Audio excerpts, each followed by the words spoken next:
یہ بات ہم سب کے لیے انتہائی حیرانگی کا باعث ہے کہ ایک چائے کا چمچ شہد تیار کرنے کے لیے ایک شہد کی مکھی کو تقریباً 2000 سے 3000 پھولوں کا دورہ کرنا پڑتا ہے۔ اس عمل میں تقریباً 60 گھنٹے تک لگ سکتے ہیں اور شہد کی مکھی کو ہر پھول سے امرت اکٹھا کر کے چھتے میں واپس لانا پڑتا ہے۔ ایک شہد کی مکھی ایک سفر میں تقریباً 50 سے 100 پھولوں کا دورہ کرتی ہے۔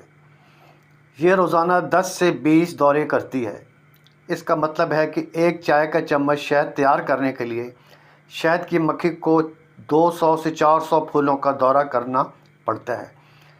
شہد کی مکھیوں کے پسندیدہ پھول سورج مکھی، زینی، کاسموس وغیرہ ہیں۔ پاکستان میں تقریباً ہر سال 12,000 ٹن شہد تیار کیا جاتا ہے۔